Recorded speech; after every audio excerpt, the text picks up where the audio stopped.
मित्रों नमस्कार, मैं राम शब्द यादव स्टडी राम शब्द यादव यूट्यूब चैनल में आप सभी लोगों का स्वागत एवं अभिनंदन करता हूँ। आज हम लेकर के उपस्थित हुए हैं लूसेंट बुक की एक थ्योरी। ये लेक्चर 1 है। हर दिन नया टॉपिक होगा। पूरा लूसेंट कुछ ही दिनों में अध्ययन किया जाएगा। इतिहास की यह पहली क्लास है। आज हम जानेंगे पहली क्लास में प्राचीन भारत का इतिहास। स्टैटिक्स जीके की स्पेशल क्लास है यह। वेदांग का संपूर्ण अध्ययन किया जाएगा।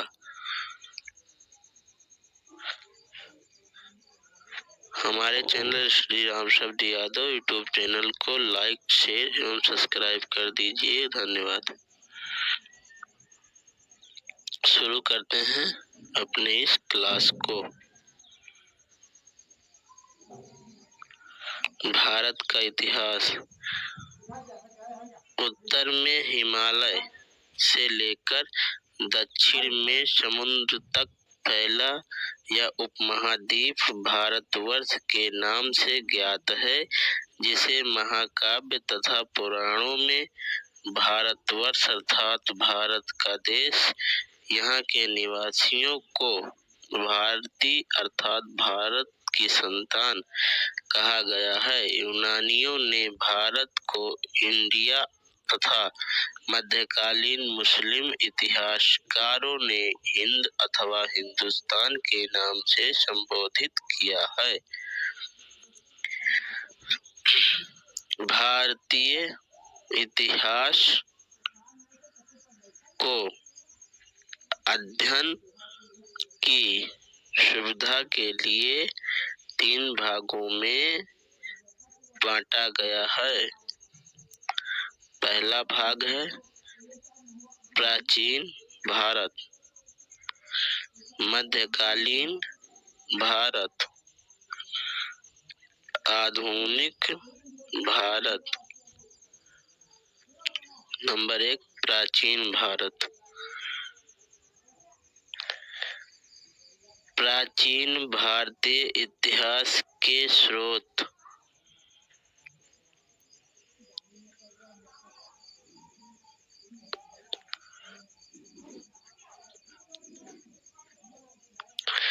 प्राचीन भारतीय इतिहास के विषय में जानकारी मुख्यतः 4 स्रोत से प्राप्त होती है। नंबर 1 धर्म ग्रंथ, ऐतिहासिक ग्रंथ, विदेशियों का विवरण, पुरातत्व संबंधी साक्ष्य।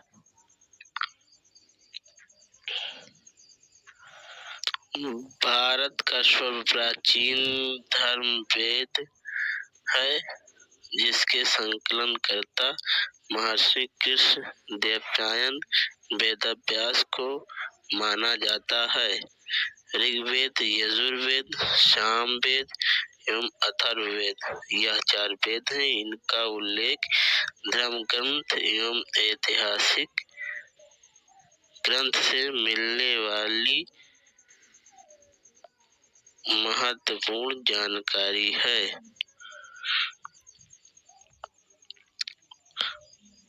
वेदों का इमेज आप देख सकते हैं।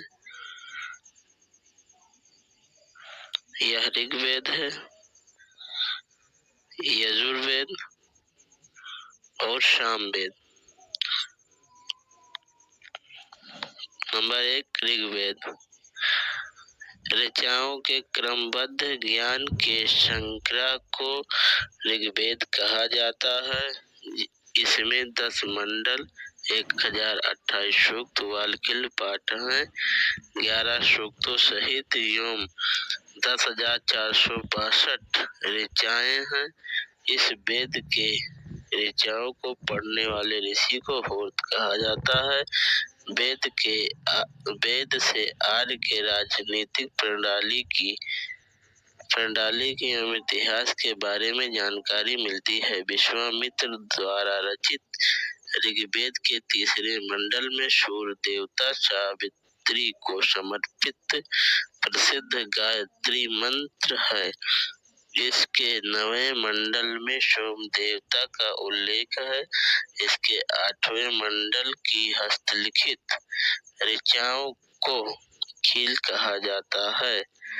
चतुष्वर्ण समाज की कल्पना का आदि स्रोत ऋग्वेद के 10वें मंडल में वर्णित पुरुष सूक्त है, जिसके अनुसार 4 वर्ण ब्राह्मण, क्षत्रिय, वैश्य तथा शूद्र क्रमशः मुख, भुजाओं, जंघाओं और चरणों से उत्पन्न हुए हैं। ईसा पूर्व एवं ईसवी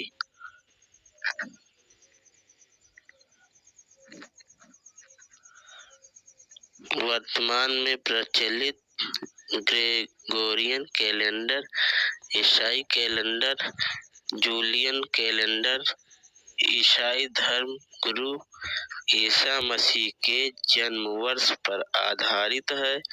ईसा मसीह के जन्म के पहले के समय को ईसा पूर्व BC, before the birth of Jesus कहा जाता है। ईसा पूर्व में वर्षों की गिनती उल्टी दिशा में होती है। जैसे महात्मा बुद्ध का जन्म 563 ईसा पूर्व में एवं मृत्यु 483 ईसा पूर्व में हुआ, यानी ईसा मसीह के जन्म के 563 वर्ष महात्मा बुद्ध का जन्म एवं मृत्यु 483 वर्ष पूर्व में हुई। ईसा मसीह की जन्म तिथि से आरंभ हुआ सन ईसवी सन कहलाता है।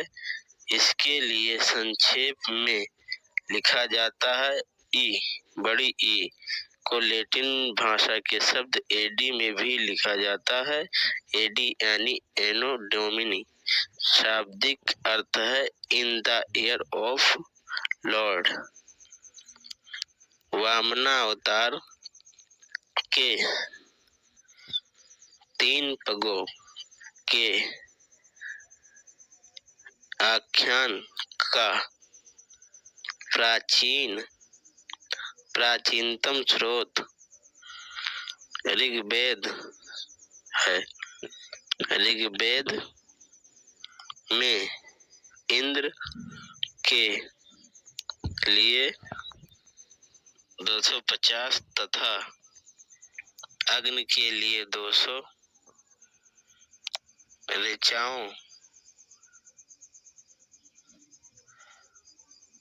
की रचना की गई है।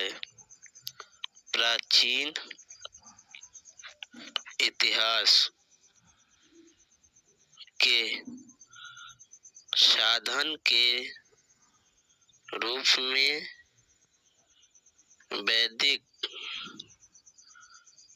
साहित्य में ऋग्वेद के बाद शतपथ ब्राह्मण का स्थान है। यजुर्वेद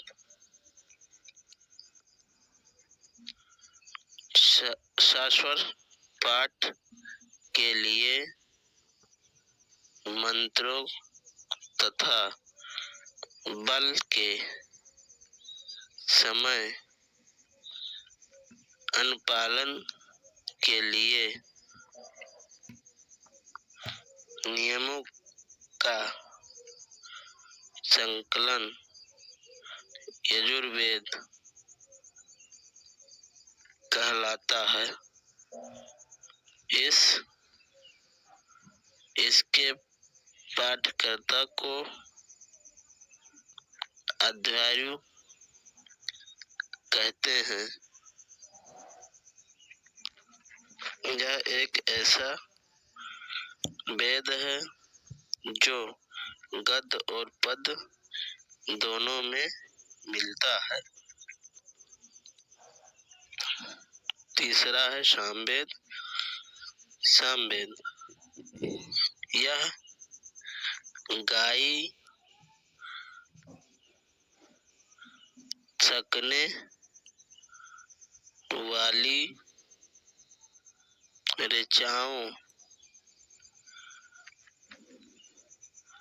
ऋचाओं का संकलन है। इसके पाठकर्ता को उद्गार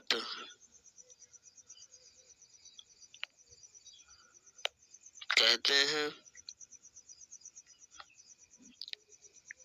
इसे भारतीय संगीत का जनक कहा जाता है।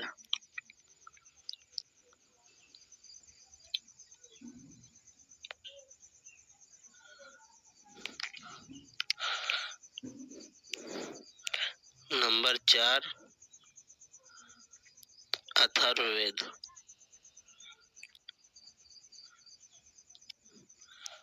अथर्वा ऋषि द्वारा रचित इस वेद में रोग निवारण, तंत्र मंत्र, जादू टोना, शाप, वशीकरण, आशीर्वाद, स्तुति, प्रायश्चित, औषधि, अनुसंधान, विवाह, प्रेम, राजक्रम, मातृभूमि, महात्म आदि विविध विषयों से संबंध मंत्र तथा सामान्य मनुष्यों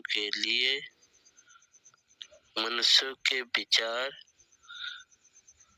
विश्वासों, अंधविश्वासों इत्यादि का वर्णन है। अथर्ववेद कन्याओं के जन्म की निंदा करता है। इसमें सभा एवं समिति को प्रजापति की 2 पुत्रियां कहा गया है।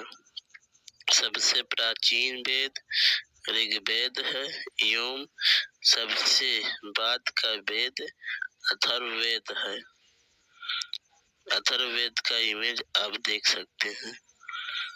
वेदों को भली भांति समझने के लिए 6 वेदांगों की रचना हुई है। ये है शिक्षा, ज्योतिष, कल्प, व्याकरण, निरुक्त तथा छंद। यह 6 वेदांग हैं। भारतीय ऐतिहासिक कथाओं का सबसे अच्छा क्रमबद्ध विवरण पुराणों में मिलता है। इसके रचयिता लोमहर्ष अथवा उनके पुत्र उग्रश्रवा माने जाते हैं। इनकी संख्या 18 है, अर्थात पुराणों की संख्या 18 है, जिनमें से केवल 5 मत्स्य, वायु, विष्णु, ब्राह्मण एवं भागवत में ही राजाओं की वंशावली पाई जाती है। पुराणों में मत्स्य पुराण सबसे प्राचीन एवं प्रामाणिक है। अधिकतर पुराण सरल संस्कृत श्लोक में लिखे गए हैं। स्त्रियां तथा शूद्र जिन्हें वेद पढ़ने की अनुमति नहीं थी, वह भी पुराण सुन सकते थे। पुराणों का पाठ पुजारी मंदिर में किया करते थे। स्त्री की सर्वाधिक गिरी हुई स्थिति में त्रियानी संहिता से प्राप्त होती है, जिसमें जुआ और शराब की भांति स्त्री को पुरुष का तीसरा मुख्य दोष बताया गया है। शतपथ ब्राह्मण में स्त्री को पुरुष का अर्धांगिनी कहा गया है। स्मृति ग्रंथों में सबसे प्राचीन एवं प्रामाणिक मनुस्मृति मानी जाती है। यह शुंग काल का मानक ग्रंथ है। नारद स्मृति युग के विषय में जानकारी प्रदान करता है। जातक में बुद्ध के पूर्व जन्म की कहानी वर्णित है। हीनयान का प्रमुख ग्रंथ कथावस्तु है, जिसमें महात्मा बुद्ध का जीवन चरित्र अनेक कथानकों के साथ वर्णित है। जैन साहित्य को आगम कहा जाता है। जैन धर्म का प्रारंभिक इतिहास कल्पसूत्र से ज्ञात होता है। जैन ग्रंथ भगवती सूत्र में महावीर के जीवन कृत्यों तथा अन्य समकालिकों के साथ उनके संबंधों का विचार मिलता है।